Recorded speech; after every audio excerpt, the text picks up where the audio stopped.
नमस्कार मेरे प्यारे दर्शकों। मैं हूं प्रवीण और आप सुन रहे हैं हॉरर कहानी।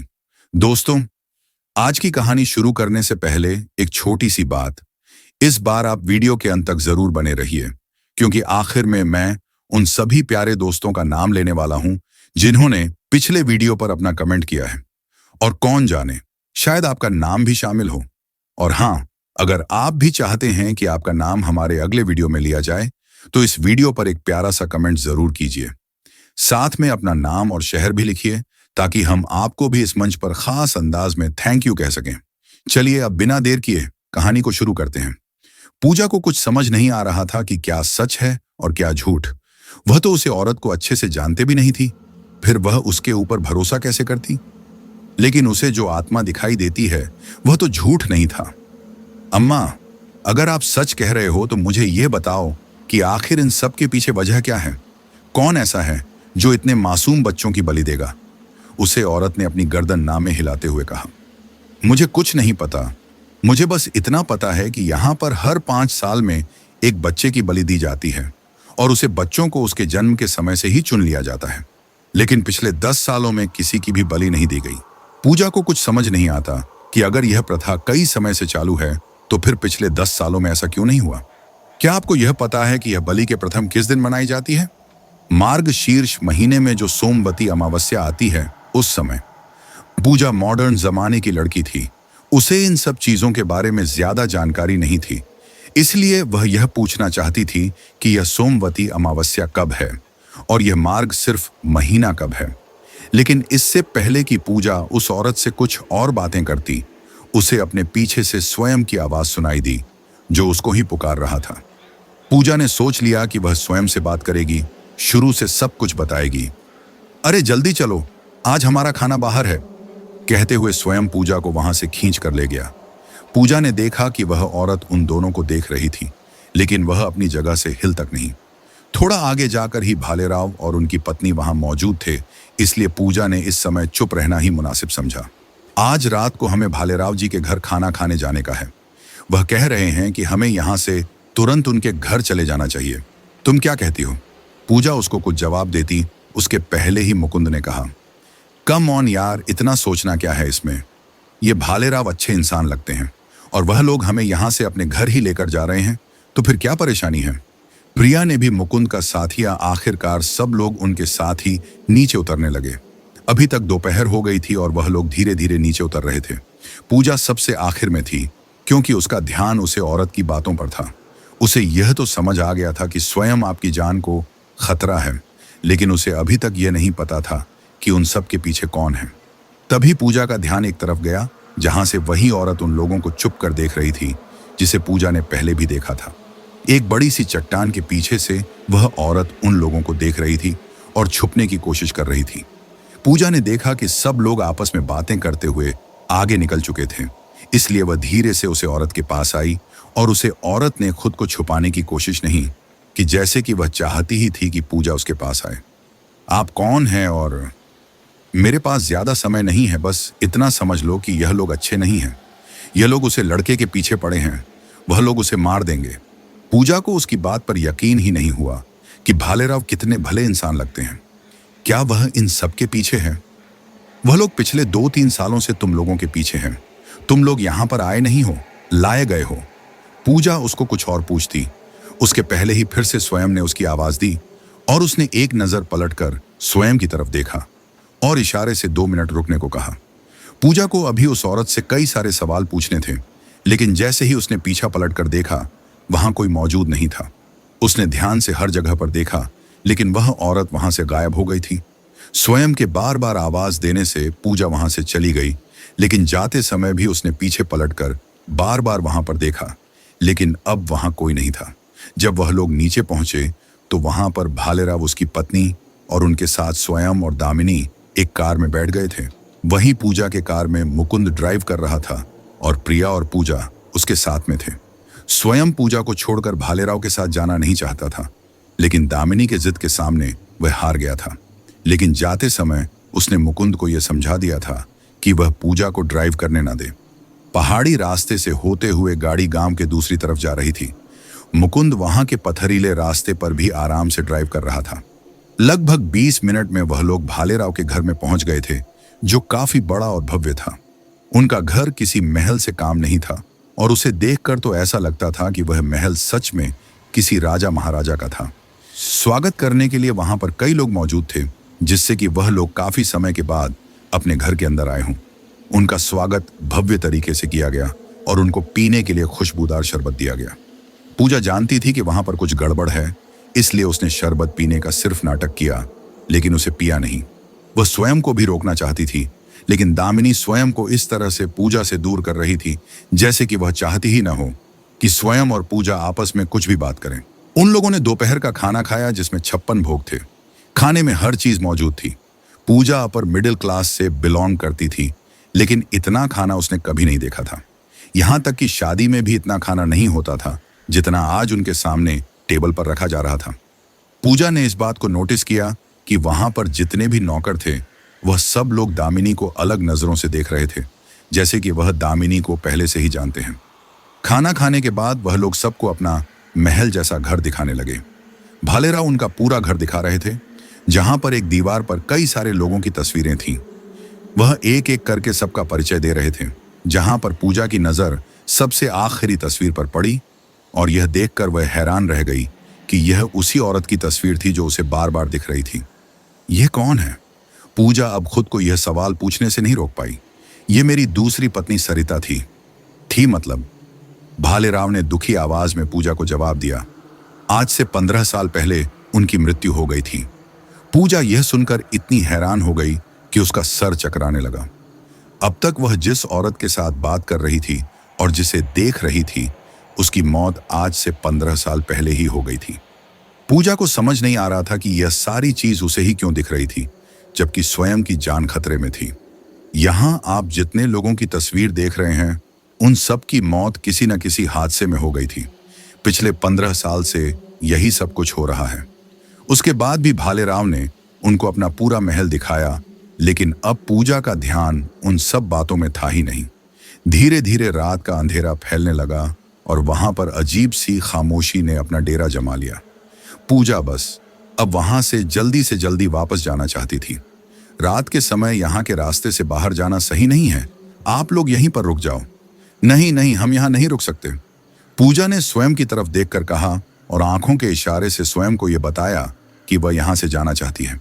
वह दोनों बचपन के दोस्त थे, इसीलिए स्वयं ने भी इस बात को नोटिस कर लिया और उसने भालेराव की तरफ देखकर कहा, पूजा ठीक कह रही है, हम यहाँ कैसे रुक सकते हैं?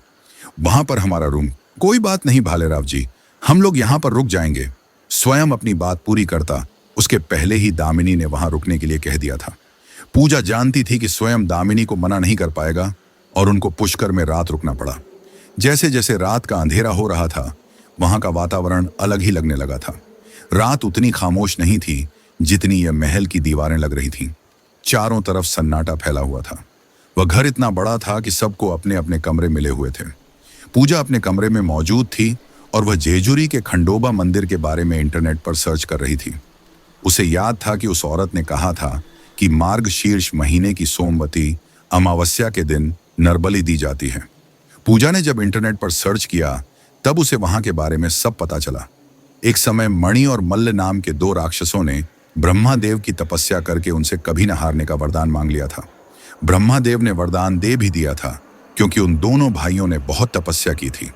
वे दोनों राक्षस भाई एक दूसरे से बहुत स्नेह करते थे। उन्होंने मिलकर पूरे संसार में तबाही मचा दी थी। जब उन्होंने स्वर्गलोक में आक्रमण किया, तब देवताओं ने भोलेनाथ से विनती की कि वह कुछ करें। उसी समय भोलेनाथ ने खंडोबा का अवतार लिया और उन दोनों राक्षसों से युद्ध किया। कई दिन युद्ध चला और फिर खंडोबा ने मणि को मार डाला। मल्ल यह देखकर डर गया और उसने खंडोबा से अभयदान मांगा। खंडोबा ने उसे जिंदा छोड़ दिया, लेकिन उससे सारी शक्तियां वापस ले ली और फिर उस राक्षस ने कभी किसी पर हमला नहीं किया। यह सब कुछ मार्गशीर्ष महीने में हुआ था और इसलिए हर मार्गशीर्ष महीने में जेजुरी में बहुत बड़ा उत्सव मनाया जाता है और सब लोग एक दूसरे को हल्दी से रंग देते हैं। ऐसा कहा जाता है कि उस समय पूरी जेजुरी हल्दी से पीली हो जाती है। पूजा ने सब कुछ इंटरनेट पर सर्च कर लिया था, लेकिन उसे कहीं पर भी यह पता नहीं चला था कि इन सब में नरबली कहाँ आती है, क्योंकि उसमें कहीं पर भी नरबली की कोई बात नहीं लिखी थी। जब पूजा ने सोमवती अमावस्या के बारे में सर्च किया, तो उसे पता चला कि 2 दिन के बाद ही सोमवती अमावस्या है। पूजा को समझ आ गया कि स्वयं के पास सिर्फ 2 दिन का समय है। उसे कुछ भी करके अपने मित्रों के साथ वहां से निकलना होगा। उसने सोच लिया कि अब वह स्वयं को सब कुछ बता देगी, इसलिए उसने तुरंत स्वयं को फोन लगाया। सॉरी पूजा, हम दोनों साथ में समय बिता रहे हैं, इसलिए तुम स्वयं को परेशान मत करो। दामिनी की सिर्फ एक लाइन सुनाई दी और फिर फोन बंद हो गया। पूजा समझ गई थी कि दामिनी उसे स्वयं के साथ बात नहीं करने देगी। उसके पास अब कोई रास्ता नहीं बचा था, इसलिए उसने खुद ही उस घर की छानबीन करने के बारे में सोचा और रात होने का इंतजार करने लगी। रात का खाना खाकर वे लोग जल्दी ही सो गए थे, लेकिन पूजा जाग रही थी। रात का 1 बज गया था और चारों तरफ अजीब सा सन्नाटा छाया हुआ था। पूजा चुपचाप अपनी जगह से उठकर बैठ गई और उसने एक बार दरवाजा खोलकर बाहर देखा तो बाहर हल्का अंधेरा छाया हुआ था और बड़े से झूमर पर लगी लाइट के कारण हल्का उजाला हो रहा था। वह अभी अपने कमरे से बाहर निकली ही थी कि किसी ने उसका हाथ पकड़ लिया। पूजा की जान एकदम हलक में अटक गई थी, लेकिन जब उसने देखा तो वह वही छोटा बच्चा था जो उसे उस दिन मिला था। वह बच्चा उसका हाथ पकड़कर उसे ले जाने लगा और पूजा चुपचाप उसके पीछे जाने लगी। तुम मुझे कहाँ लेकर जा रहे हो? क्या तुम इस घर के बारे में कुछ जानते हो? पूजा उस लड़के से सवाल पूछ रही थी, लेकिन वह लड़का बिना कोई जवाब दिए पूजा को अपने साथ लेकर जा रहा था। उसने पूजा को एक कमरे के सामने खड़ा किया और फिर अगले ही पल वह हवा में गायब हो गया। पूजा ने देखा कि वह एक बंद कमरा था। इसके बाहर सिर्फ कुंडी लगी हुई थी। उसने धीरे से दरवाजा खोला तो अंदर एकदम अंधेरा था। उसे यह तो पता चल गया था कि कमरा एकदम खाली है, वहां पर कोई नहीं है, लेकिन उसे कुछ दिखाई नहीं दे रहा था। पूजा ने सोचा कि वह लाइट जला लेगी, जिससे कि उसे पता चले कि वहां पर क्या है। इसलिए उसने जैसे ही लाइट बोर्ड की तरफ हाथ उठाया, उसे अपने कान के पास एक आवाज सुनाई दी, लाइट मत जलाना। यह आवाज उसके कान के इतने पास से आई थी कि पूजा नीचे जमीन पर ही गिर गई। डर के मारे उसकी धड़कन दुगनी गति से धड़कने लगी थी। मोमबत्ती जलाओ। पूजा नीचे जमीन पर गिरी हुई थी। तब फिर से उसे अपने कान के पास आवाज सुनाई दी और वह फिर से उस जगह से दूर हो गई। तभी किसी ने उसके हाथ में मोमबत्ती और माचिस पकड़ा दी। पूजा अब डरी हुई तो थी, लेकिन उसके पास उजाले का स्रोत आ गया था। उसने जैसे ही माचिस जलाई तो वह कमरा छोटे छोटे बच्चों से भरा हुआ था। वह सब बच्चे खाली आंखों से पूजा की तरफ देख रहे थे। अब तक पूजा को इन सब की आदत हो गई थी, लेकिन फिर भी उसे डर तो लग रहा था। तभी उन बच्चों ने एक तरफ देखने का इशारा किया। पूजा ने मोमबत्ती का प्रकाश उस तरफ किया तो वह अपने सामने एक तस्वीर को देखकर हैरान हो गई। उस कमरे की एक दीवार पर एक सुंदर सी लड़की की तस्वीर थी। वह तस्वीर कमरे की हर दीवार पर मौजूद थी, जिसे देखकर साफ पता लग रहा था कि वह कमरा इस लड़की का था और वह लड़की कोई और नहीं, दामिनी थी। ये देखने के बाद पूजा को समझ आया कि वे लोग दामिनी को अजीब नजरों से क्यों देख रहे थे। दामिनी उस परिवार की बेटी थी। दामिनी पिछले साल ही उन लोगों के बीच में आई थी और आते ही उसने स्वयं के साथ दोस्ती कर ली थी। यह सब तब शुरू हुआ था जब स्वयं की मां ईश्वरी की मौत हुई थी। क्या ईश्वरी की मौत कुदरती नहीं बल्कि उनका खून हुआ था? यह सब उलझता जा रहा था। यह मेरी बेटी है। अचानक पूजा के कान के पास से एक आवाज आई। पूजा ने पीछे पलटकर देखा तो वहां पर वही औरत खड़ी थी जिसे भालेराव ने अपनी दूसरी पत्नी सरिता बताया था। दामिनी आपकी बेटी है, फिर वह हमारे साथ क्या कर रही थी? यहां ये सब क्या हो रहा है? सरिता ने पूजा की तरफ देखा और फिर कहा, आज से करीब 300 साल पहले तक यहाँ एक नियम था। हर मार्गशीर्ष महीने में जब अमावस्या आती है तब एक बच्चे की बलि दी जाती है और उस बच्चे का जन्म केवल महीने की अमावस्या के दिन ही होना चाहिए। इसका मतलब यह था कि जब एक बच्चे की बलि दी जाती थी और उसी दिन आसपास के गांव में किसी बच्चे का जन्म होता था तो उन बच्चों को चुन लिया जाता था और फिर 5 साल बाद मार्गशीर्ष महीने की अमावस्या के दिन उनकी बलि दे दी जाती थी। ये एक चक्र की तरह था। मार्गशीर्ष महीने की अमावस्या के दिन जो बच्चा पैदा होता था उसकी बलि 5 साल बाद उसी दिन दे दी जाती थी और उसी दिन जो बच्चा जन्म लेता था उसकी बलि अगले 5 साल में दे दी जाती थी। उन बच्चों को बाला नाम से पुकारा जाता था और उनके साथ बहुत बुरा व्यवहार होता था, क्योंकि उन बच्चों को मणि राक्षस का छोटा भाई मल्ल माना जाता था। जिस दिन मल्ल राक्षस की मौत हुई थी उसी दिन बलि दी जाती थी और खंडोबा को खुश किया जाता था। यह प्रथा कई वर्षों से चल रही थी, लेकिन जब भारत अंग्रेजों के अधीन हुआ तब अंग्रेजों ने यह सब बंद करवा दिया। लेकिन जब से यह सब बंद हुआ था तब से उस परिवार में कुछ बुरा होने लगा। जो ये बलि देते थे उनके परिवार में किसी न किसी की मृत्यु हो जाती थी, इसलिए उन्होंने यह सब छुपकर करना शुरू किया। तब से यह सब कुछ छुपकर होता है और सरकार को इस बात की भनक तक नहीं है। यह परिवार पहले उन बच्चों को चुनकर उनकी बलि देता था और अब भी यह परिवार छुपकर यह सब करता है। पूजा यह सब जानकर बहुत हैरान हुई, क्योंकि इन सब बातों के बारे में इंटरनेट पर कुछ भी नहीं लिखा था। मैं एक काम करती हूँ, हमारा परिवार पुलिस को अपनी जेब में रखता है, इसलिए वहां जाने का कोई मतलब नहीं है। पूजा को यह पहले ही समझ जाना चाहिए था कि पुलिस में रिपोर्ट लिखना कोई समाधान नहीं था। जितना बड़ा यह घर था और जिस तरह की जिंदगी ये लोग जी रहे थे, पुलिस शिकायत को बदलना और पुलिस को अपनी जेब में रखना इनके लिए कोई बड़ी बात नहीं थी। लेकिन 15 साल पहले ऐसा क्या हुआ था कि स्वयं बच गया था? कोई आ रहा है। पूजा ने अभी यह सवाल पूछा ही था कि एक बच्चे का सर उस कमरे में लुढ़कता हुआ आया और उसने पूजा की तरफ देखकर कुछ कहा। यह देखकर पूजा के हाथ से डर के मारे मोमबत्ती नीचे गिर गई। पूजा को समझते देर नहीं लगी कि कोई इस तरफ आ रहा है। वह जल्दी से उस कमरे से बाहर निकली और तुरंत एक तरफ चली गई। वह एक दीवार के पीछे छुप गई और यह देखने लगी कि वहां क्या हो रहा है। उसने देखा कि राजलक्ष्मी जी वहां आईं और उस कमरे को देख रही थीं, जिसमें कोई कुंडी नहीं लगी थी। उन्होंने दरवाजा खोला और अंदर चली गई। उन्होंने लाइट चालू करके चारों तरफ देखा। तभी उनकी नजर जमीन पर गिरी हुई मोमबत्ती पर गई, जो अभी भी गर्म थी। राव जी! पूजा ने देखा कि राजलक्ष्मी जी राव जी कहते हुए वहां से एक कमरे के अंदर चली गई, जो शायद उनका और भालेराव का कमरा था। पूजा के पास यही समय था। वह जल्दी से अपने कमरे की तरफ चली गई। उसने जल्दी से दरवाजा बंद किया और अपने पलंग पर जाकर सोने का नाटक करने लगी। अभी उसने आंखें बंद ही की थीं कि उसके कमरे का दरवाजा खुला और 4 कदम चलते हुए कोई उस कमरे के अंदर आया। पूजा ने अपनी आंखें कसकर बंद कर ली। उसे पता था कि कुछ आंखें उसे ध्यान से देख रही हैं, लेकिन उसने कोई हलचल नहीं की। लगभग 5 मिनट बाद कमरा खाली हो गया। वे दोनों लोग कमरे से बाहर चले गए। अब पूजा कोई भी रिस्क लेना नहीं चाहती थी, इसलिए उसके बाद भी वह अपनी जगह से नहीं हिली और वैसे ही नींद आ गई। पूजा को अपने आसपास आवाज आने लगी थी, जैसे कि बहुत सारे लोग अपना काम कर रहे हों, लेकिन उसकी आंखें खुलने का नाम नहीं ले रही थीं। उसे ऐसा लग रहा था जैसे कि उसकी आंखों को चिपका दिया गया हो। उसके आसपास लोगों की हलचल हो रही थी और ऐसा लग रहा था जैसे कि कुछ लोग बातें कर रहे हैं, लेकिन उसका शरीर हिल ही नहीं पा रहा था। पूजा काफी कोशिशों के बाद अपनी आंखें खोल पाई, लेकिन उसके आसपास अभी भी अंधेरा था और वहां कोई भी मौजूद नहीं था। लेकिन आवाज अभी भी आ रही थी। अपनी गर्दन हिलाने की कोशिश की, लेकिन वह खुद को हिला नहीं पा रही थी। सिर्फ वह अपनी आंखें इधर उधर कर पा रही थी, वह भी बड़ी ही मुश्किल के साथ। वह एक तरफ करवट लेकर सो रही थी और उसकी आंखों के सामने उसे कमरे की खिड़की दिख रही थी, जहां से बाहर का दृश्य साफ दिखाई दे रहा था। खुला आसमान जिसमें अनगिनत तारे टिमटिमा रहे थे, यह दृश्य वह साफ साफ देख पा रही थी। तभी उसे ऐसा लगा कि किसी ने उसके पैरों के ऊपर अपना हाथ रख दिया। जैसे ही उसे किसी का स्पर्श महसूस हुआ, उसकी आंखें हैरानी से बड़ी हो गईं। लेकिन लाख कोशिशों के बाद भी वह यह नहीं देख पा रही थी कि उसके पैरों के पास क्या है। तभी उसे लगा कि कोई चीज उसके नजदीक आ रही थी। वह हाथ धीरे धीरे उसके शरीर के ऊपरी हिस्से की तरफ आ रहा था। डर के मारे उसकी आंखों से पानी निकलने लगा था, लेकिन उसका शरीर अभी भी उसका साथ नहीं दे रहा था।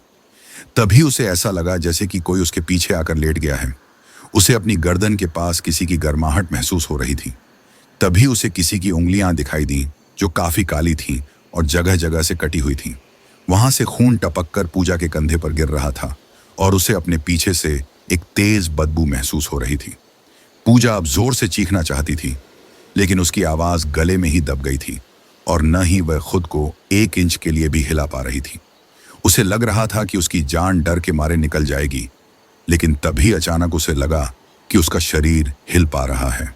उसने झटके के साथ अपने आप को पलंग से नीचे गिरा दिया, लेकिन पलंग पर तो कोई भी नहीं था। उसकी सांसें सबसे तेज चलने लगीं और उसकी आंखों के आगे अंधेरा छाने लगा। धीरे धीरे उसकी आंखों के सामने सब कुछ धुंधला हो रहा था, लेकिन तभी धुंधला होने से पहले उसे एक भयानक शक्ल वाला आदमी अपनी पलंग पर बैठा हुआ दिखा। लेकिन अगले ही सेकंड वह बेहोश हो गई थी। एक तेज चुभन के साथ पूजा की आंख खुल गई। उसने आंख खोलकर देखा तो उसके सामने स्वयं बैठा हुआ था और उसके पास एक आदमी खड़ा था जिसने अपने गले में स्टेथोस्कोप डाला हुआ था। उसने धीरे से अपनी गर्दन घुमाई तो वहां पर राजलक्ष्मी जी खड़ी हुई थी। पूजा को समझ नहीं आ रहा था कि वहां पर क्या हो रहा था। उसे ऐसा लग रहा था जैसे कि वह नशे में है और यह सब कुछ वह अपने सपने में देख रही है। लगता है यह काफी दिनों से बीमार है, इसी वजह से इनका ग्लूकोज कम हो गया है। चिंता की जरूरत नहीं है, मैंने इंजेक्शन दे दिया है और इनका समय समय पर दवाई देते रहना। पूजा को अब सब समझ आ रहा था कि वह आदमी एक डॉक्टर था और शायद वह चुभन इंजेक्शन की थी। पूजा ने देखा कि राजलक्ष्मी जी उसे डॉक्टर के साथ वहां से बाहर चली गई और स्वयं अभी भी वहीं पर था। उसने पूजा का हाथ अपने हाथ में लिया और कहा, तुम अपना ध्यान नहीं रखती हो ना? तुम्हें पता है अंकल आंटी ने तुम्हें कितनी बार फोन किया था, लेकिन तुमने एक बार भी फोन रिसीव नहीं किया। आखिरकार उन्होंने मुझे फोन किया और मैं जब तुम्हारे कमरे में आया तो तुम नीचे जमीन पर गिरी हुई थी। पूजा ने अपने आसपास देखा और तभी उसकी नजर अपने फोन की तरफ गई। उसने फोन लिया और चेक किया तो उसके माता पिता के अब तक 12 मिस कॉल आ चुके थे। उसने उठने की कोशिश की तो स्वयं ने उसको वापस लिटाते हुए कहा, देखो तुम कमजोर हो, तुम आराम करो, हम लोग कुछ दिन यहीं रुक जाते हैं।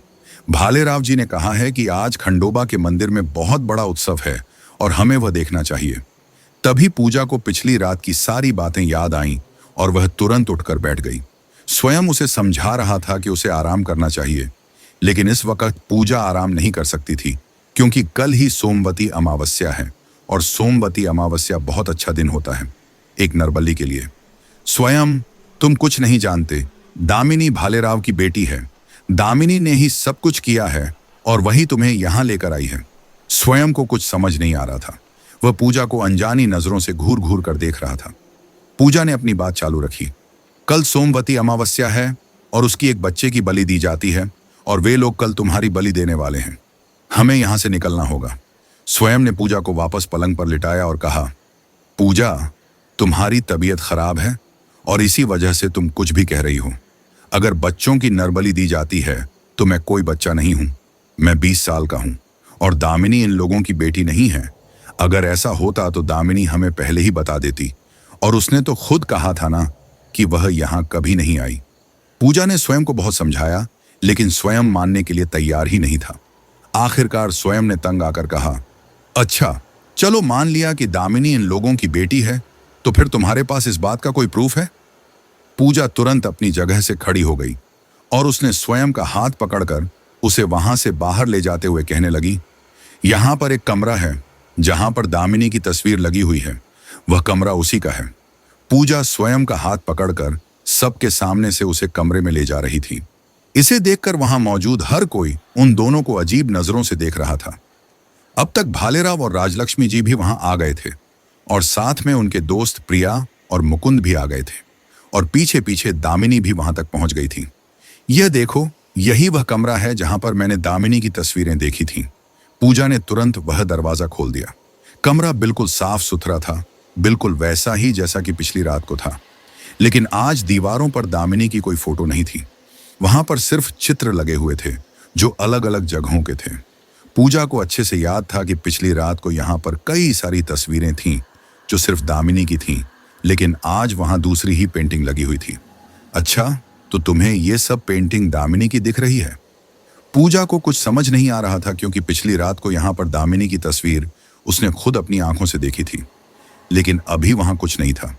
तभी प्रिया वहां पर आई और उसने पूजा के कंधे पर हाथ रखते हुए कहा, स्वयं पूजा की तबीयत खराब है और ऐसे में तुम उसके साथ ऐसे बात क्यों कर रहे हो? चलो पूजा, तुम अपने कमरे में आराम करो। प्रिया पूजा को वहां से ले गई और जाते वक्त भी पूजा उस कमरे को अच्छे से देख रही थी, लेकिन वहां पर अभी ऐसा कुछ नहीं था जिससे वह अपनी सच्चाई को साबित कर सके। पूजा के वहां से चले जाने के बाद दामिनी ने स्वयं के हाथ को अपने हाथ में लिया और कहा, स्वयं मैं तुमसे हमेशा कहती आ रही हूं कि पूजा हम दोनों से जलती है, लेकिन तुम तो मेरी बात समझते ही नहीं हो। ऐसा कुछ नहीं है, तुम गलत सोच रही हो। वह बस स्वयं को समझ नहीं आ रहा था कि पूजा को अचानक क्या हो रहा है और वहीं दामिनी इस बात का फायदा उठाकर पूजा को स्वयं से दूर करने की कोशिश कर रही थी। पूजा दवाई के कारण दिन भर अपने कमरे में सो रही थी। वहीं दामिनी स्वयं को लेकर शहर में घूमने गई थी, क्योंकि आज वहां पर उत्सव का माहौल था। पूरे शहर में लोग एक दूसरे पर हल्दी फेंक रहे थे। शहर की हर गली पीले रंग में रंग गई थी। लोग बजे बजा रहे थे और साथ में नाच रहे थे, और उसके साथ साथ एक दूसरे को हल्दी लगा रहे थे। शहर की गली के साथ साथ हवा में भी हल्दी की खुशबू फैली हुई थी। ऐसे में स्वयं का हाथ दामिनी से छूट गया और वे दोनों अलग हो गए। स्वयं लोगों की भीड़ के साथ आगे निकल गया और दामिनी पीछे रह गई थी। दामिनी ने स्वयं को ढूंढने की बहुत कोशिश की, लेकिन वह उसे कहीं नहीं मिल रहा था। दामिनी को गुस्सा आ रहा था, क्योंकि बाहर निकलते समय राजलक्ष्मी जी ने उसे खास ध्यान देते हुए कहा था कि वह स्वयं को बिल्कुल अकेला न छोड़े। लेकिन अब वे दोनों अलग अलग हो गए थे। स्वयं उन लोगों के साथ काफी आगे आ गया था और अब उसे वापस जाने का रास्ता मिल नहीं रहा था। उसने अपना फोन निकाला तो उसमें सिग्नल ही नहीं था। वह इस समय शहर के बीचों बीच खड़ा था, लेकिन फिर भी उसके फोन में सिग्नल नहीं था। यह काफी अजीब बात थी। उसने अपने आसपास देखा और किसी से मदद मांगने की कोशिश की, लेकिन हर कोई वहां पर मस्ती में नाच रहा था और कोई भी उसके ऊपर ध्यान नहीं दे रहा था। मदद मांगने के लिए वह थोड़ा आगे गया कि तभी उसकी आंखों के सामने एक पुराना सा बंद घर दिखाई दिया। वह घर बहुत ज्यादा पुराना था। उसकी खिड़की और दरवाजा पूरी तरह से टूट चुके थे और घर की हालत बहुत ज्यादा खराब थी। आजू बाजू जंगली घास ने कब्जा कर लिया था और दीवारों में पूरी तरीके से सीलन फैली हुई थी। घर काफी अलग लग रहा था, लेकिन स्वयं को वह काफी जाना पहचाना लग रहा था।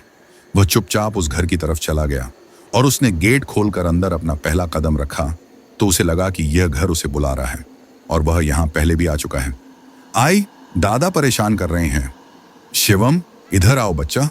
स्वयं जब घर के अंदर गया तो उसे अपने आसपास से कई आवाजें आ रही थीं, जिनमें एक आदमी की आवाज थी और एक छोटे बच्चों की आवाज थी, और उसे एक और आवाज सुनाई दे रही थी जो बिल्कुल उसकी मां की तरह थी।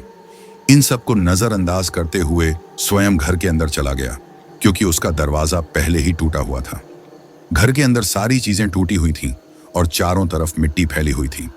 दीवारों पर दरारें पड़ गई थीं और सारी तस्वीरें नीचे जमीन पर गिरकर टूट गई थीं।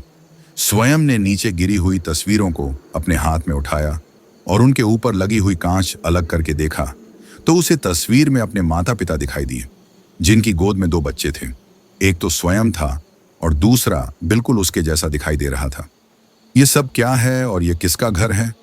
मेरे माँ बाप की गोद में ये दूसरा बच्चा कौन है जो बिल्कुल मेरे जैसा है? वह मैं हूं, दादा। शिवम ने अपने आसपास देखा, लेकिन उसे कोई दिखाई नहीं दिया, लेकिन आवाज उसके नजदीक से आ रही थी। जब उसने नीचे की तरफ देखा तो वहां पर एक बच्चे का सिर था जो उसके साथ बात कर रहा था। यह देखकर स्वयं डर गया और 2 कदम पीछे हट गया तो वह पीछे किसी से टकरा गया। उसने पीछे पलटकर देखा तो वहां पर उसके पिताजी खड़े थे। स्वयं ने उनको पहचान लिया था, क्योंकि उसने उनको अपनी तस्वीर में देखा था। स्वयं ने देखा कि उनके पेट में तलवार लगी हुई है जो उनके आर पार निकली हुई है और वहां से खून टपक कर जमीन में गिर रहा है। पिताजी! स्वयं कुछ समझ पाता उसके पहले ही किसी नन्हे हाथ ने उसके हाथ को पकड़ा, और जब उसने उसकी तरफ देखा तो एक छोटे बच्चे ने उसका हाथ पकड़ा था, लेकिन उसका सिर कंधे के ऊपर नहीं था। अपने आसपास यह सब कुछ देखकर स्वयं डर रहा था और साथ में कंफ्यूज हो रहा था, लेकिन तभी उसके कंधे पर एक हाथ आया जिसे देखकर स्वयं बिल्कुल भी नहीं घबराया। उल्टा उसने उस हाथ को अपने हाथ में लेते हुए पूछा, माँ, ये सब कुछ क्या हो रहा है? ये लड़का कौन है जिसका सिर बिल्कुल मेरे जैसा है? मेरा मतलब मेरे बचपन। वह तुम्हारा भाई है शिवम। स्वयं ने उस बच्चे के सिर की तरफ देखा जो बड़े ही मासूमियत से स्वयं की तरफ देख रहा था। उसने वापस ईश्वरी की तरफ देखा और कहा, आप सब लोग यहाँ, मेरी कुछ समझ नहीं आ रहा है, ये सब कुछ क्या हो रहा है? ईश्वरी ने स्वयं का हाथ कसकर पकड़ा और कहा, वह लड़की जिसके साथ तू घूम रहा है उसी ने मुझे मारा था।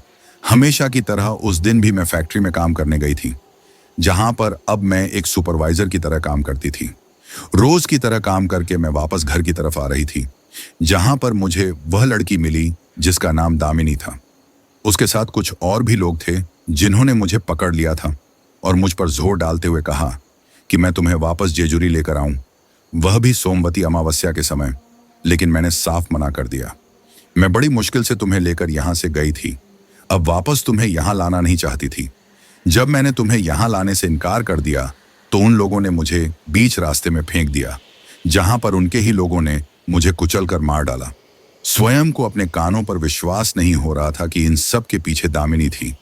1 साल पहले जब वह अपने घर वापस आया था, तब उसे पता चला था कि उसकी मां का एक्सीडेंट हो गया है और रास्ते में ही उनकी मौत हो गई थी। उस समय दामिनी ने यह कहा था कि वह ईश्वरी को अस्पताल लेकर गई थी, लेकिन वह उनको नहीं बचा पाई। दामिनी ने स्वयं को बहुत शांत बना दिया था और बॉडी वापस क्लेम करने में और डेथ सर्टिफिकेट बनाने में भी उसने बहुत साथ दिया था, क्योंकि स्वयं इन सब चीजों के बारे में कुछ नहीं जानता था। तभी से वह दोनों एक दूसरे के नजदीक आ गए थे और खुद दामिनी को पसंद करने लगा था और दामिनी ने ही उसे सबसे पहले प्रपोज किया था। क्या वह सब कुछ नाटक था? लेकिन यह लोग मुझे यहां क्यों लाना चाहते थे? वह तस्वीर तो मुझे आपके सामान से ही मिली थी। मैं अपने साथ कोई तस्वीर लेकर नहीं गई थी।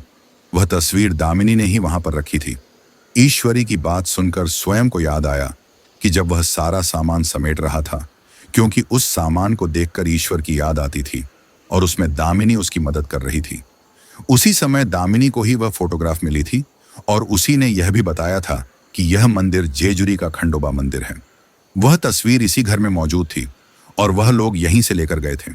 कोई भी नहीं चाहता था कि बलि प्रथा वापस से शुरू हो जाए, इसलिए सबने पूजा से संपर्क किया था। स्वयं को पूजा ने कुछ भी नहीं बताया था, इसलिए उसे इसके बारे में कोई जानकारी नहीं थी कि पूजा के साथ क्या क्या हो रहा था। लेकिन पूजा ने दामिनी के बारे में स्वयं को बताने की कोशिश की थी, लेकिन स्वयं ने ही उसकी बात नहीं सुनी थी। अब उसे इस बात का पछतावा हो रहा था। लेकिन आपने मुझे यह सब कुछ क्यों नहीं बताया? जिस तरह से आप लोग मुझसे यहां बात कर रहे हो, वैसे पहले भी तो कर सकते थे। स्वयं के पिता एकनाथ ने स्वयं के पास आते हुए कहा, वह भालेराव काला जादू करता है और उसने हम लोगों की आत्मा को इस घर के साथ बांध दिया था। हमने उसे तस्वीर के जरिए तुमसे संपर्क करने का प्रयास किया था, क्योंकि वह तस्वीर यहीं से ली गई थी, लेकिन वह तस्वीर भी तुम्हारे पास से गिर गई थी। शिवम ने स्वयं का हाथ पकड़ा और कहा, दादा, गला काटने में बहुत दर्द होता है।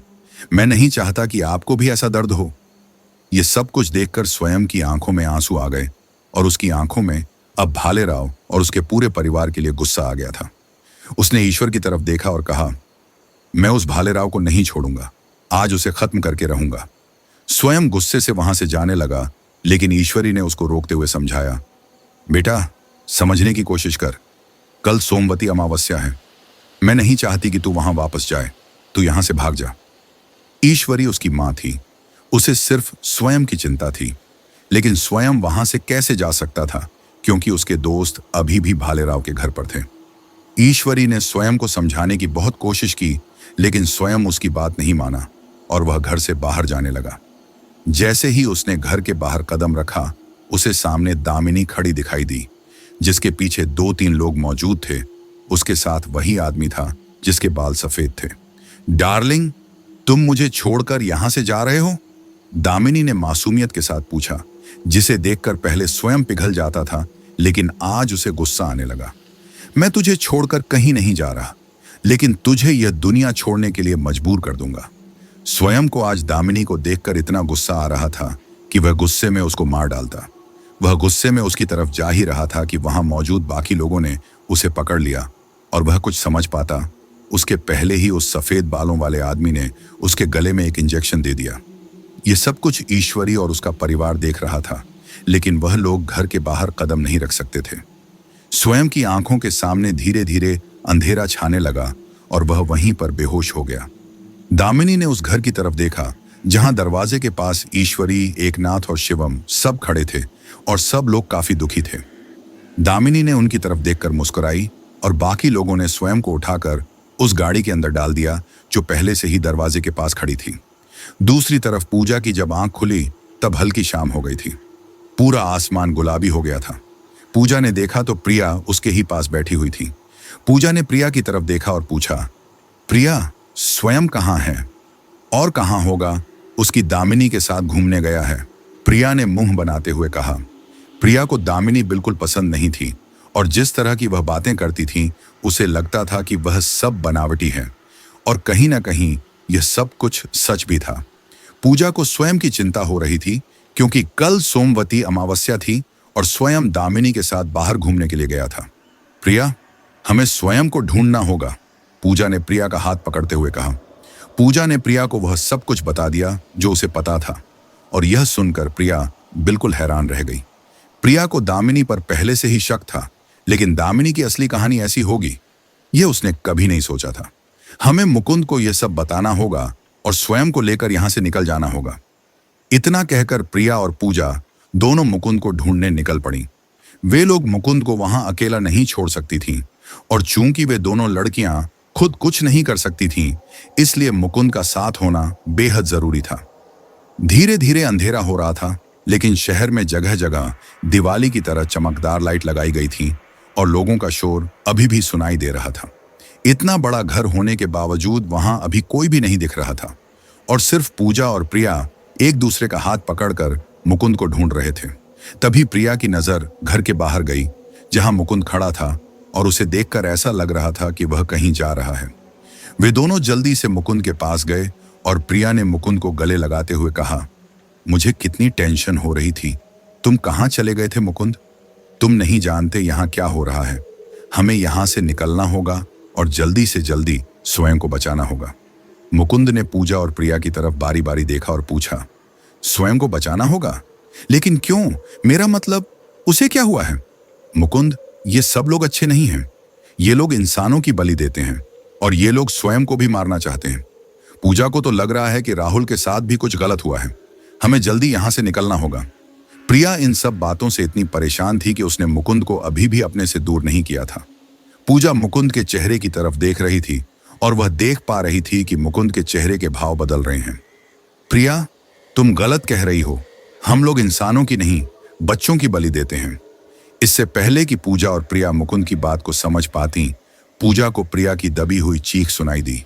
पूजा ने देखा तो प्रिया लड़खड़ाते हुए मुकुंद से दूर हो गई, और उसने अपने दोनों हाथों से अपने पेट को पकड़ा हुआ था। तभी प्रिया जमीन पर गिर गई और उसके हाथ में खून लगा हुआ था।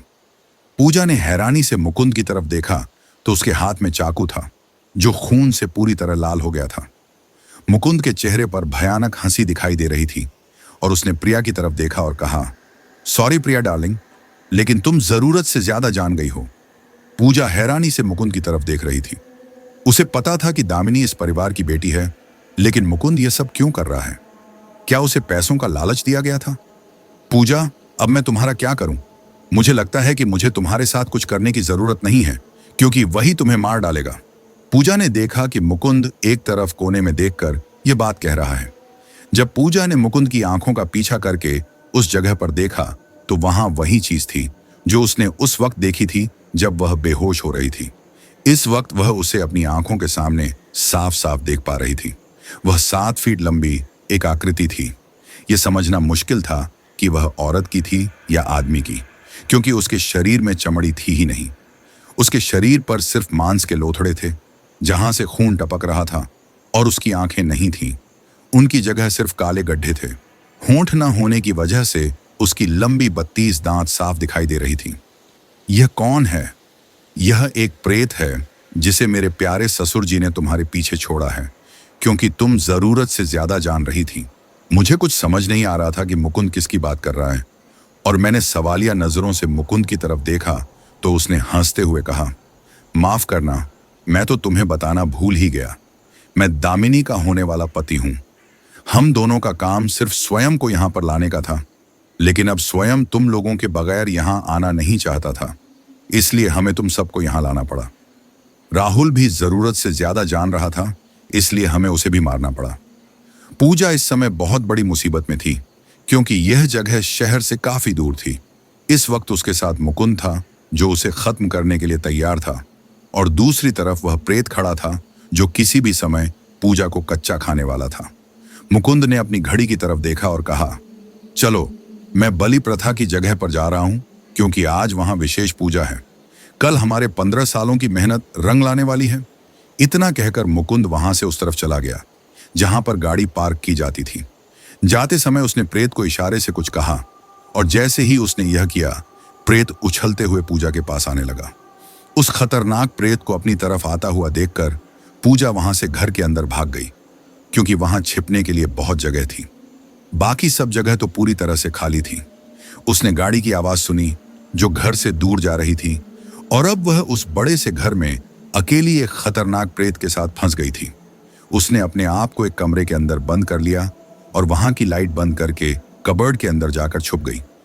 उसे किसी के पैरों की आवाज सुनाई दे रही थी और साथ में खून टपकने की आवाज भी आ रही थी, जो और भी ज्यादा डरावनी थी। उस कमरे का दरवाजा धीरे से खुला और वही आवाज कमरे के अंदर आई। उसे साफ साफ उसकी आवाज आ रही थी और वह कमरे में इधर उधर घूम रहा था कि तभी दूसरे कमरे में कुछ गिरने की आवाज आई और जैसे ही वह आवाज आई, वह प्रेत दूसरे कमरे में तेजी से भाग गया। पूजा जानती थी कि वहां पर वह अकेली है। फिर दूसरे कमरे में आवाज किसने की थी, उसे यह सब जानने में कोई इंटरेस्ट नहीं था। वह जल्दी से कबर्ड के बाहर आई तो उसने देखा कि उसके सामने भालेराव की दूसरी पत्नी सरिता खड़ी थी। सरिता ने पूजा का हाथ पकड़ा और उसे कमरे से बाहर ले गई। पूजा उससे पूछना चाहती थी कि वह उसे कहां लेकर जा रही है, लेकिन सरिता जी ने उसे बोलने से मना कर दिया और चुपचाप साथ चलने का इशारा किया। पूजा समझ गई थी कि शायद वह उसे प्रेत से बचा रही है, क्योंकि आवाज से वह उनके पास आ जाता। सरिता जी उसे कमरे से बाहर ले आई और उसे घर के बाहर निकालने लगी। तब पूजा ने पूछा, आप मुझे कहां लेकर जा रही हैं? वह प्रेत बोली, वह मेरा अजन्मा बच्चा है, चुप रहती हो नहीं तो वह चला आएगा। उसके पिता ने उसे बांध दिया है और वह वही करता है जो उससे कहा जाता है। पूजा को समझ आ गया कि भालेराव काला जादू करता है और उसी ने छोटे से बच्चे को प्रेत योनि में डाल दिया था और उसे अपना खिलौना बनाकर रख दिया था, जिससे वह उससे कुछ भी काम करवाता था। एक पिता अपने बच्चों के साथ ऐसा कैसे कर सकता है? उसके पास हमेशा एक काले रंग की गुड़िया रहती है। अगर तुमने उसे नष्ट कर दिया तो शायद मेरा बेटा। इतना बोलकर उसने बात को फेरा। तुम मेरे साथ चलो, मैं तुम्हें वहां लेकर जाती हूं। सरिता जी पूजा को उस जगह पर लेकर आई जहां पर सारी गाड़ियां रखी गई थी, जहां पूजा की कार भी मौजूद थी। सरिता जी ने कार की चाबी पूजा के हाथ में दी और वे दोनों अंदर बैठ गईं। जैसे जैसे सरिता जी बताती गईं, पूजा ड्राइव करती गई और करीब 40 मिनट के बाद वे लोग उस पहाड़ी पर पहुंचे जहां जेजुरी का मंदिर था। उसे पहाड़ी के ऊपर मंदिर दिखा, लेकिन यह जगह दूसरी तरफ थी, जो एक गुफा की तरह थी। उस पहाड़ का दूसरा हिस्सा जहां कोई नहीं जाता था। उसे इस तरह से बनाया गया था कि बाहर से कुछ भी नहीं दिखता था, लेकिन अंदर से यह उन लोगों का पूजा स्थल था। सरिता जी ने पूजा का हाथ पकड़कर उसे अंदर ले गईं, जहां चारों तरफ हल्दी गिरी हुई थी। ऐसा लग रहा था जैसे कुछ समय पहले तक यहां हल्दी से होली खेली जा रही थी और अब वे लोग एक जगह पर शांति से खड़े थे। पूजा ने देखा कि वहां करीब 20-25 लोग मौजूद थे और उनमें से कुछ लोगों को उसने भालेराव के घर में काम करते हुए भी देखा था और कुछ लोग मंदिर में भी मौजूद थे जहां वे पहले गए थे। वहां वे लोग भी मौजूद थे जिनका पीछा करते हुए पूजा उस बच्चे से मिली थी। पूजा चुपचाप एक जगह पर छुप गई और अंदर क्या हो रहा है यह देखने लगी। उसने देखा कि एक सपाट चट्टान पर स्वयं सो रहा था या शायद बेहोश था और उसके आजू बाजू लाल रंग से कुछ आकृतियां बनाई गई थीं। उन आकृतियों के 5 कोनों में मोमबत्तियां लगी थीं और उनके सामने भालेराव हाथ जोड़कर खड़े थे। उनके सामने एक मूर्ति थी जो बिल्कुल वैसी थी जैसी खंडोबा की मूर्ति उस मंदिर में थी। पूजा ने जब ध्यान से देखा तो भालेराव के पीछे उनकी पहली पत्नी राजलक्ष्मी खड़ी थी और उनके पास दामिनी और मुकुंद भी खड़े थे। उनके पीछे वह सफेद बाल वाला आदमी खड़ा था जिसे उसने उस दिन देखा था। वे सब शांति से उस मूर्ति के सामने खड़े थे। उस गुफा के अंदर लकड़ी का बहुत बड़ा मंडप बनाया गया था और उसे किसी खास अनुष्ठान के लिए तैयार किया गया था। 15 साल पहले हमें लगा था कि हमारे हाथ बहुत बड़ा मौका आया है, क्योंकि उस दिन हमें एक नहीं बल्कि 2 बलि मिलने वाली थी, लेकिन इसकी मां ने इसे बचा लिया और उसकी वजह से हमारी बलि प्रथा पूरी नहीं हो पाई। भालेराव ने पलटकर सबकी तरफ देखा और अपना भाषण शुरू किया।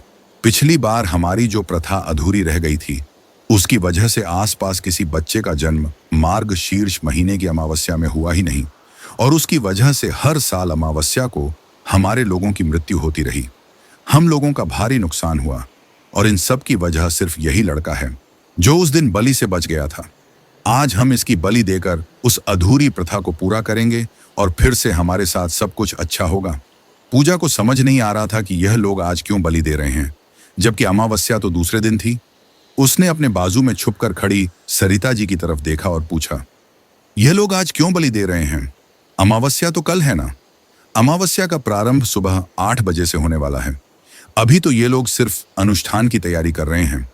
पूजा को अभी भी समझ नहीं आ रहा था क्योंकि अमावस्या तो रात के समय होती है, तो फिर उसकी शुरुआत दिन के समय कैसे हो सकती है? सरिता जी समझ गई थीं कि पूजा को कुछ समझ नहीं आ रहा, इसलिए उन्होंने अपनी बात समझाते हुए कहा, तुम जो दिन और रात देखती हो या फिर यह सोचती हो कि 12 बजे रात से दूसरे दिन की शुरुआत 12:01 से होती है, तो वह अंग्रेजी कैलेंडर के हिसाब से है। लेकिन पंचांग के हिसाब से सब कुछ अलग होता है। चंद्र दिन में भी होता है और उसकी कला का समय हमेशा अलग अलग होता है। कभी कभी जबरदस्ती से पूर्णिमा या अमावस्या दिन के समय भी शुरू हो सकती है, बस वह हमें दिखाई नहीं देती, लेकिन पंचांग में उसका समय लिखा होता है। अमावस्या भले ही रात को होती है, लेकिन चंद्रकला के हिसाब से वह सुबह से ही शुरू होने वाली है। सुबह के 8 बजते ही अमावस्या की शुरुआत हो जाएगी, इसीलिए ये लोग कोई भी गलती नहीं करना चाहते और अमावस्या का प्रारंभ होते ही इस लड़के की बलि दे देंगे। पूजा ने समय देखा तो इस वक्त रात के 8 बज रहे थे। इसका मतलब था कि उनके पास पूरे 12 घंटे का समय था, लेकिन वह अकेली क्या कर सकती थी, क्योंकि वहां कई सारे लोग मौजूद थे और वह अकेली थी। उसे समझ नहीं आ रहा था कि स्वयं को किस तरह से बचाए। तभी सरिता जी ने कहा, रात के समय मंदिर में रुकने नहीं दिया जाता, लेकिन पुजारी जी और बाकी सब लोग मंदिर बंद करके 10 बजे तक नीचे आते हैं और हम उन लोगों की मदद ले सकते हैं। अब पूजा के पास यही एक रास्ता बचा था, इसीलिए वह चुपचाप वहां से निकल गई, क्योंकि उसे इस बात का भरोसा था कि अमावस्या होने के पहले तक वे लोग स्वयं को चोट नहीं पहुंचाएंगे। वह लोग वहां से बाहर निकले और जैसे ही कार के पास पहुंचे तो उन्होंने देखा कि कार के ऊपर वही प्रेत बैठा हुआ था। ऐसा लग रहा था जैसे वह प्रेत उन लोगों का इंतजार कर रहा हो। जैसे ही उसने पूजा की तरफ देखा तो वह उछलकर उसके पास आने लगा। वह अपने लंबे नाखून और नुकीले दांतों से पूजा को मारने के लिए आ रहा था, लेकिन इससे पहले कि वह पूजा तक पहुंच पाता, सरिता जी ने उसे रोक दिया। तुम जाओ, जल्दी से पुजारी जी से मिलो और उनको यहां लेकर आओ, इसे मैं देखती हूं। लेकिन आप इसे नहीं रोक पाएंगी, ये ज्यादा शक्तिशाली है। पूजा देख रही थी कि सरिता जी उसके सामने कमजोर थीं और वह एक खतरनाक प्रेत था, लेकिन फिर भी सरिता जी उसे रोक रही थीं। मैंने अपनी आंखों के सामने कई लोगों को मरते हुए देखा, छोटे छोटे बच्चों के गले कटते हुए देखे, फिर भी उनको नहीं रोका और इसी वजह से मुझे ईश्वर ने मुक्ति नहीं दी। शायद इसी बहाने मुझे मुक्ति मिल जाएगी। तुम बस कुछ भी करके मेरे बच्चे को भी मुक्ति दे देना। अब जाओ जल्दी से। पूजा देख रही थी कि वह प्रेत सरिता जी को काट रहा था और ऐसा करते समय सरिता जी को तकलीफ हो रही थी। भले ही वह एक आत्मा थी, फिर भी शायद प्रेत आत्माओं को नुकसान पहुंचा सकते थे, लेकिन इस वक्त पूजा यह सब देखने के लिए रुक नहीं सकती थी। वह जल्दी से कार के अंदर बैठ गई और उसने तेजी से कार ड्राइव करके मंदिर की तरफ ले जाना शुरू किया। उसे सरिता जी के लिए बुरा लग रहा था, लेकिन वह कुछ नहीं कर सकती थी। जब दिन के समय वे लोग यहाँ आए थे तब लोगों की भीड़ थी, लेकिन इस समय इतने लोग मौजूद नहीं थे। जो लोग थे वे लोग वापस घर की तरफ जा रहे थे। जैसे ही वह ऊपर की तरफ जाने लगी, उसे रोक दिया गया, क्योंकि अब मंदिर बंद करने का समय हो गया था और पुजारी जी भी सब नीचे आने वाले थे। पूजा ने उनको बहुत समझाने की कोशिश की, लेकिन वे लोग मान नहीं रहे थे। पूजा ने उन लोगों को बहुत समझाया, लेकिन वे लोग कुछ भी करने को तैयार नहीं थे। तभी ऊपर से पुजारी जी, जो करीब 6 से 7 लोग थे, नीचे उतर रहे थे। उन लोगों ने यह सब कुछ देखा। पूजा ने एक पुजारी को पहचान लिया, जिसकी मुलाकात उससे सुबह हुई थी, और उसने तुरंत उनसे जाकर बात की और सारी बातें बताईं। शुरुआत में तो वे लोग पूजा की बात मानने के लिए तैयार नहीं थे, लेकिन बड़े पुजारी ने आगे आते हुए कहा, तुम्हारी यह बात एकदम सच है कि कई वर्षों पहले नरबली दी जाती थी, लेकिन अब यह सब कुछ बंद कर दिया गया है। परंतु तुम जिस पर आरोप लगा रही हो वह एक प्रतिष्ठित व्यक्ति है, वह ऐसा क्यों करेगा? पूजा ने उनको सारी बातें बताईं और जो बातें सरिता जी ने बताई थीं वह भी बताईं। हाथ जोड़ने के बाद वे लोग पूजा के साथ चलने के लिए तैयार हो गए। फिर भी कुछ लोग ऐसे थे जो पूजा की बात नहीं मान रहे थे, लेकिन बड़े पुजारी ने उन सबको समझाया कि साथ चलने में कोई हानि नहीं है। इसलिए वे सब लोग पूजा के साथ उस गुफा में गए। उन लोगों को तो विश्वास ही नहीं हो रहा था कि उनके ही मंदिर के पास इतनी बड़ी गुफा थी और उस गुफा के अंदर सालों से लोगों को मारा जा रहा था। जब वे लोग रास्ते में थे तब फिर से उस प्रेत ने पूजा के ऊपर हमला किया, लेकिन इस समय वह अकेली नहीं थी। पूजा समझ गई थी कि शायद उस समय तक सरिता जी को पूरी तरह से खा लिया होगा, तभी तो वह यहां आ पाया था, लेकिन पुजारी जी ने उसे बांध दिया। जब वे लोग गुफा के अंदर पहुंचे तो उन लोगों को वहां देखकर सब लोगों में अफरा तफरी मच गई। पूजा के कहने पर वे लोग अपने साथ ऐसे लोगों को भी लाए थे जो भीड़ को संभाल सकते थे, खासकर ऐसे वक्त में जब भीड़ आपे से बाहर हो जाती थी। इसीलिए उन लोगों ने सबको पकड़ लिया। लेकिन भालेराव वहां से अंदर की तरफ भाग रहा था, जिसका पीछा करते हुए वे लोग ऊपर मंदिर में पहुंचे। तब जाकर उन सबको पता चला कि वह जगह मंदिर के एकदम नीचे बनी हुई थी और वहां से अगर ऊपर की तरफ जाया जाए तो वे लोग सीधे मंदिर में पहुंचते थे। यह पूरा एरिया आज से कई हजार वर्ष पहले बनाया गया था और इस तरह की गतिविधियां हमेशा यहां होती आ रही थी, वह भी मंदिर प्रशासन के नाक के नीचे। फिर भी उनको अब तक कुछ पता नहीं चला था। दूसरे दिन जब स्वयं की आंख खुली तो वह अस्पताल में था। पूजा उसके ही पास बैठी हुई थी। स्वयं और पूजा ने एक दूसरे को सारी बातें बताईं जो उनको पता थी, और यह जानकारी उनके लिए काफी थी, क्योंकि पूजा को स्वयं के परिवार के बारे में इतना नहीं पता था और स्वयं को भी पूजा के साथ क्या हो रहा था ये नहीं पता था। उनसे मिलने के लिए वहां बड़े पुजारी जी आए और उन्होंने बताया कि 15 साल पहले जब स्वयं और शिवम की बलि दी जा रही थी, तब शिवम की बलि उन लोगों ने पहले दी थी। लेकिन इससे पहले कि वे लोग स्वयं की बलि दे पाते, उसके माता पिता वहां पहुंच गए थे। एकनाथ ने अपने बच्चों को बचाने के लिए अपनी जान दे दी थी और ईश्वरी किसी तरह से स्वयं को लेकर उस रास्ते से मंदिर में पहुंच गई थी जिस रास्ते से भालेराव भाग रहा था। ईश्वरी को लगा था कि अगर वह ऐसा छोड़ देगी तो बच जाएगी, लेकिन फिर भी उन लोगों ने उन दोनों को ढूंढ लिया था। दामिनी और मुकुंद जासूस बनकर उन लोगों के पीछे थे और सबसे पहले उन्होंने उन दोनों से दोस्ती की और उनको यहां लेकर आ गए थे। पूजा के कहने पर पुजारी जी ने उस गुड़िया को भी नष्ट कर दिया था जिसे भालेराव ने अपने पास रखा था और अपने ही अजन में बच्चे को प्रेत योनि में बांध दिया था। पुजारी जी ने यह भी बताया कि अब उस जगह को पूरी तरह से नष्ट कर दिया गया है और उसके दरवाजे को हमेशा के लिए बंद कर दिया गया है। उसके बाद भी पूजा और स्वयं वहां पर 2 दिन रहे और घर आने से पहले वह अपनी बुआ से भी मिला और उनको अपने साथ चलने के लिए कहा। पहले तो वह नहीं मानी, लेकिन फिर वह स्वयं के साथ चलने के लिए तैयार हो गई। इस बार जब वह अपने घर में गया तब उसे अपना घर पूरा खाली मिला। उसके अंदर कोई आत्मा नहीं थी। पुजारी जी ने पूजा करके उन सब अधूरी इच्छा वाली आत्माओं को मुक्त कर दिया था। स्वयं इस बात से खुश था कि अब उसके पूरे परिवार को मुक्ति मिल गई थी और पूजा को भी इस बात की खुशी थी कि अब उसे उन बच्चों और उनकी मां की आत्मा नहीं दिखेगी और साथ में उसे फिर कभी राहुल भी नहीं दिखेगा। वे लोग यहाँ खुशी खुशी सबके साथ आए थे, लेकिन अब अपने बाकी दोस्तों को खोकर जा रहे थे। राहुल और प्रिया उन लोगों की वजह से मारे जा चुके थे। तो दोस्तों, यही थी आज की कहानी। आपको कहानी कैसी लगी हमें कमेंट करके जरूर बताएं। और जैसा कि हमने वादा किया था, अब समय है उन सभी प्यारे दोस्तों का नाम लेने का जिन्होंने पिछले वीडियो पर अपना भरपूर प्यार और सपोर्ट दिया। हमारे साथ जुड़े हैं शुभ्रत जेबी राणा जी काठमांडू से, कुलविंदर कौर जी लुधियाना पंजाब से, रश्मि जी फरीदाबाद से, पूनम जी सोनीपत से, दिलीप कुमार सिंह जी लखनऊ से, अंकिता शिंदे जी मुंबई से, यशवंत पावरा जी नंदुरबार महाराष्ट्र से, अमन पटेल जी बनारस से, राज मगर जी नेपाल से, कृष्ण सोनी जी मुंबई से, श्याम सुंदर शर्मा जी अजमेर राजस्थान से, रीना अग्रवाल जी पुणे से। आप सबका दिल से धन्यवाद, क्योंकि आप ही की वजह से हम ऐसी कहानियां आप तक पहुंचा पा रहे हैं।